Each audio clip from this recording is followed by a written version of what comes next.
प्रिय दोस्तों, आज हम लॉस एंजल्स की त्रासदी के रहस्य के बारे में बात करेंगे। अमेरिका की किताब में दर्ज एक अप्रत्याशित इतिहास जिसने पूरी दुनिया को चौंका दिया है।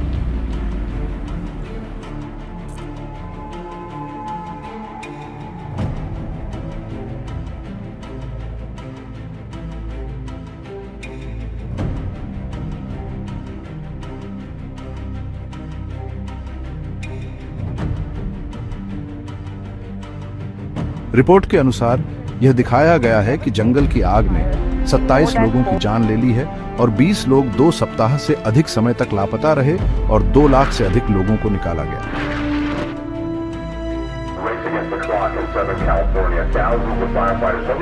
ग्रेटर लॉस एंजल्स क्षेत्र में फैली दुखद आग ने 40,000 एकड़ से अधिक भूमि को जला दिया है। आधिकारिक अनुमान के अनुसार 12,300 संरचनाएं, जिनमें घर, अपार्टमेंट इमारतें, व्यावसायिक आउटबिल्डिंग और वाहन शामिल हैं, जंगल की आग के कारण नष्ट हो गए हैं। ऐसी दुर्भाग्यपूर्ण और दुखद घटनाएं।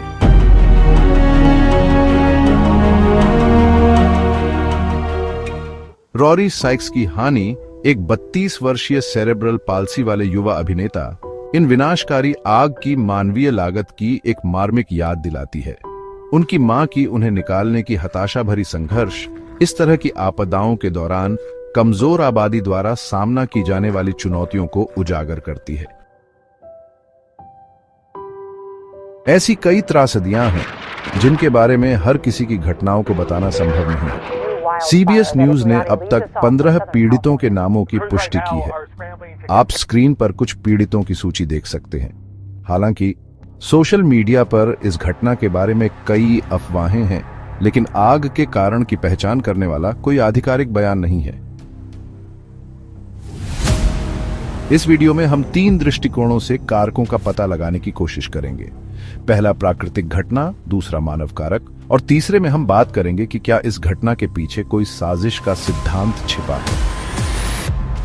कैलिफोर्निया में जंगल की आग के लिए आदर्श परिस्थितियां बनाने के लिए कई प्रमुख तत्व एक साथ आते हैं।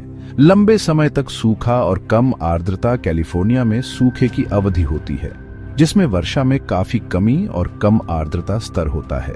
यह लंबी सूखापन परिदृश्य को एक टिंडर बॉक्स में बदल देता है, जहां वनस्पति अत्यधिक ज्वलनशील हो जाती है। दक्षिण पश्चिम के रेगिस्तानों में उत्पन्न होने वाली सांता एना हवाएं अपनी भयंकर, शुष्क और अप्रत्याशित प्रकृति के लिए कुख्यात हैं। ये शक्तिशाली हवाएं, जो 100 मील प्रति घंटे से अधिक की गति तक पहुंचने में सक्षम हैं, किसी भी चिंगारी को तेजी से फैलाकर अनियंत्रित जंगल की आग में बदल देती हैं।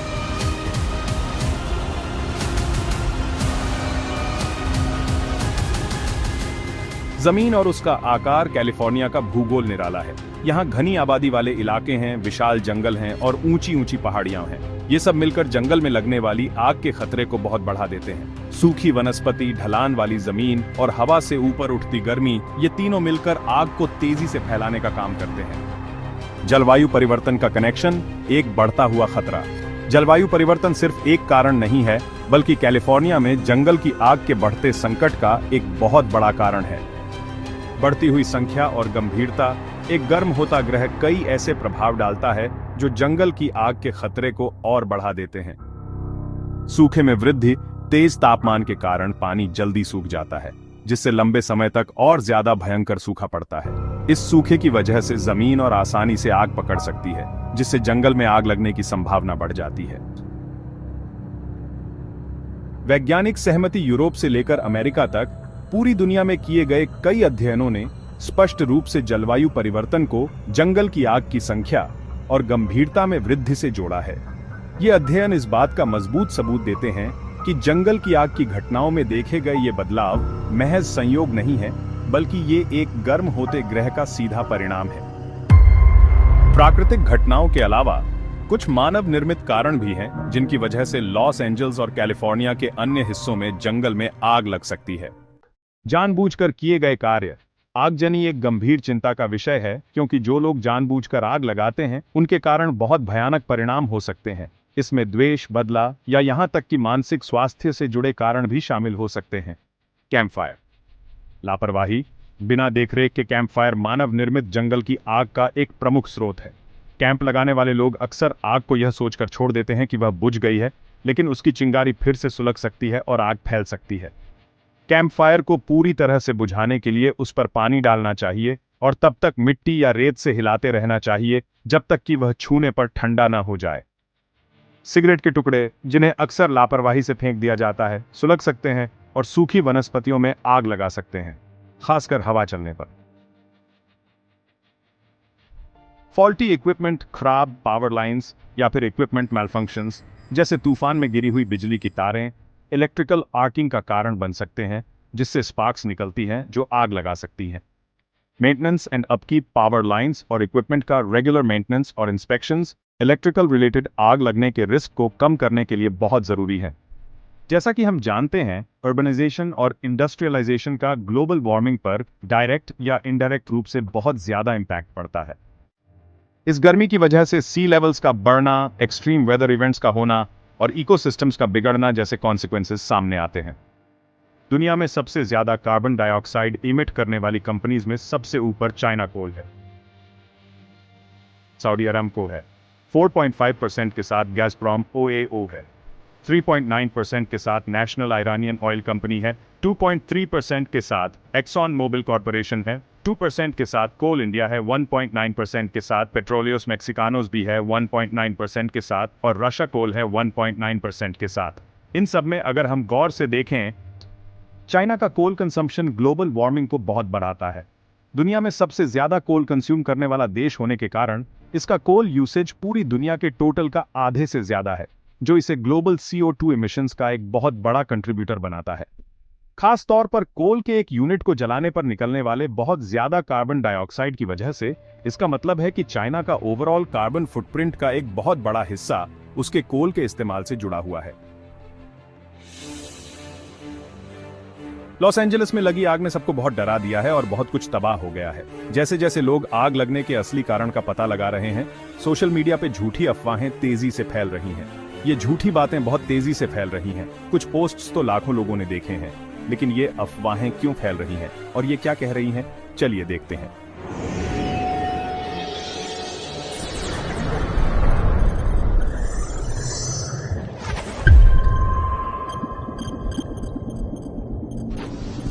सबसे पहले चलिए एक बहुत ही मशहूर अफवाह के बारे में बात करते हैं जो ऑनलाइन फैल रही है, डायरेक्टेड एनर्जी वेपन्स या DWs। आपने शायद वीडियोस देखे होंगे जिसमें कहा जा रहा है कि लेजर्स या माइक्रोवेव सिस्टम्स से जानबूझकर आग लगाई गई है। ये अफवाह पहले भी उड़ चुकी है और लॉस एंजलिस में फिर से उड़ रही है। डायरेक्टेड एनर्जी वेपन्स DWs एक असली टेक्नोलॉजी है, लेकिन इसका इस्तेमाल फौज करती है, ज्यादातर ड्रोन्स या मिसाइल्स को नष्ट करने के लिए। ऐसा कोई सबूत नहीं है कि DWs का इस्तेमाल आम लोगों के बीच आग लगाने के लिए किया जा रहा है। एक्सपर्ट्स का कहना है कि आग लगने के बाद जो अजीब निशान दिखाई देते हैं, वो हवा, जमीन और पेड़ पौधों के जलने के तरीके की वजह से होते हैं, न कि लेजर से। एक्सपर्ट्स का कहना है कि आग लगने के बाद जो अजीब निशान दिखाई देते हैं, वो नेचुरल एनवायरनमेंट की वजह से होते हैं। हवा और जमीन की वजह से आग कई तरफ फैल सकती है। ऐसा पहली बार नहीं हुआ है कि हम ये अफवाह सुन रहे हैं। 2018 में कैलिफोर्निया में लगी आग के दौरान रेपियर मार्जरी टेलर ग्रीन ने दावा किया था कि आग के पीछे अंतरिक्ष से आने वाले लेजर्स का हाथ है। ऐसे ही दावे 2030 में कनाडा और माउई में लगी आग के बाद भी किए गए थे, और यहां तक कि 2024 में टेक्सास स्मोक हाउस क्रीक में लगी आग के बाद भी। लेकिन फिर से इसका कोई सबूत नहीं है। अमेरिकन कंस्पिरेसी थ्योरीज के लेखक जोसेफ यूशिंस्की का कहना है कि इस तरह की अफवाहें जल्दी फैलती हैं, खासकर उन लोगों में जिन्हें पहले से ही शक रहता है। जब कोई बड़ी दुर्घटना होती है तो लोग उसका कारण जानना चाहते हैं, और कभी कभी ये मानना आसान होता है कि यह कोई बड़ी साजिश है, बजाय इसके कि यह स्वाभाविक कारणों से हुआ है। एक और अफवाह यह भी है कि सरकार ने मौसम को या तो आग को रोकने के लिए या बढ़ाने के लिए बदला है।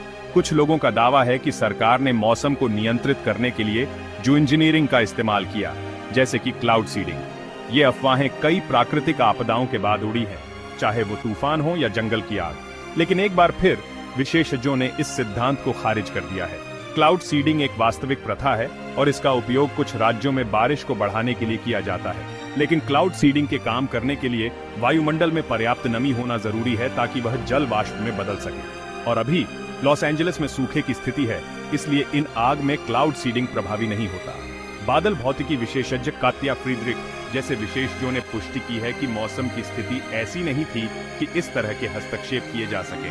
टोरंटो विश्वविद्यालय में राजनीति विज्ञान के प्रोफेसर जॉफ डेंसी ने स्पष्ट किया कि जब इस तरह की आपदाएं आती हैं तो लोग अक्सर आसान स्पष्टीकरण की तलाश करते हैं, खासकर ऐसे स्पष्टीकरण जो शक्तिशाली लोगों या संगठनों की ओर इशारा करते हों। जलवायु परिवर्तन या सूखे जैसे मुश्किल मुद्दों का सामना करने की बजाय सरकार द्वारा मौसम नियंत्रण जैसे छिपे हुए बल को दोष देना आसान है। अगला सिद्धांत यह है कि इन जंगल की आग को जानबूझकर स्मार्ट शहरों के विकास के लिए जमीन साफ करने के लिए लगाया गया था। कुछ साजिश सिद्धांतकार दावा कर रहे हैं कि लॉस एंजलिस में लगी आग संयुक्त राष्ट्र के स्थायित्व लक्ष्यों के साथ जुड़े नए शहरों के लिए रास्ता बनाने की एक योजना का हिस्सा थी। इस सिद्धांत ने इस विचार के साथ जोर पकड़ा कि आग का उपयोग स्मार्टी एलए 2028 पहल को आगे बढ़ाने के लिए किया जा रहा था, जिसका उद्देश्य एक हरियाली और अधिक टिकाऊ शहर बनाना है। वास्तव में स्मार्टी एलए 2028 पहल सार्वजनिक परिवहन में सुधार और शहर के कार्बन फुटप्रिंट को कम करने पर केंद्रित है। इसमें नए शहरों के निर्माण के लिए पड़ोस को ध्वस्त करना शामिल नहीं है। यह सिर्फ एक और बेबुनियाद दावा है। माउई में आग लगने के बाद भी ऐसे ही सिद्धांत फैले थे, जहां गवर्नर के एक वीडियो को संदर्भ से हटाकर यह सुझाव देने के लिए दुरुपयोग किया गया था कि आग स्मार्ट सिटी बनाने की योजना का हिस्सा थी। कनाडा और स्पेन के कैनरी द्वीप में जंगल की आग के बाद भी ऐसे ही दावों को खारिज कर दिया गया था। अंत में हमारे पास एक साजिश है जो मशहूर हस्तियों पर निशाना साधती है। कुछ पोस्ट, ज्यादातर टिकटॉक पर झूठा दावा किया गया कि आग शॉन डिडी कोम्स से जुड़े एक यौन तस्करी के मामले में सबूतों को नष्ट करने के लिए लगाई गई थी। ये पोस्ट यहां तक कहते थे कि आग में कोम्स की हवेली नष्ट हो गई थी, लेकिन वास्तव में उनकी हवेली को कोई नुकसान नहीं पहुंचा था और यह कभी भी खाली कराने वाले क्षेत्र में नहीं थी। वास्तव में इसे पिछले साल बिक्री के लिए सूचीबद्ध किया गया था, आग लगने से महीनों पहले। यह माउई की आग के बाद फैली गलत जानकारी से मिलता जुलता है, जहां कुछ लोगों ने ओपरा विनफ्री पर इसमें शामिल होने का झूठा आरोप लगाया था। यह सिर्फ कोम्स के बारे में झूठे दावे नहीं है। ये सेलिब्रिटी साजिश सिद्धांत हानिकारक हैं और वास्तविकता में इनका कोई आधार नहीं है। इंसानों, तरक्की की हमारी कभी न खत्म होने वाली प्यास ने हमें सेल्फ डिस्ट्रक्शन के रास्ते पर चला दिया है। फॉसिल फ्यूल्स पर हमारी निर्भरता, कुदरत के नाजुक संतुलन के लिए हमारी लापरवाही ने एक ऐसी ताकत को जन्म दे दिया है जो हमें पूरी तरह से नष्ट करने की धमकी देती है। कैलिफोर्निया में लगने वाली आग आने वाले कहर की बस एक झलक है, हमारी मूर्खता का प्रमाण है। हमें जीने का एक नया तरीका अपनाना होगा, एक ऐसा तरीका जो पृथ्वी और उसके सीमित संसाधनों का सम्मान करता हो। अपने घरों और उद्योगों को बिजली देने के लिए रिन्यूएबल एनर्जी सोर्सेज, विंड और सोलर में इन्वेस्ट करें। इलेक्ट्रिक व्हीकल्स और पब्लिक ट्रांसपोर्टेशन को अपनाएं और अतीत के प्रदूषण फैलाने वाले इंजनों को पीछे छोड़ दें। अपने शहरों को हरे भरे ओएसिस में बदलें, पेड़ लगाएं और ग्रीन स्पेसेस बनाएं ताकि हमारे द्वारा छोड़े गए अतिरिक्त कार्बन को अब्सॉर्ब किया जा सके। एक प्लांट बेस्ड डाइट अपनाएं जिससे एनिमल एग्रीकल्चर के बहुत बड़े कार्बन फुटप्रिंट को कम किया जा सके। और सबसे बढ़कर अपने नेताओं को जिम्मेदार ठहराएं, ऐसी नीतियों की मांग करें जो मुनाफे से ज्यादा ग्रह को प्राथमिकता दें। इंसानियत का भविष्य अनिश्चित है, समझदारी से चुनें।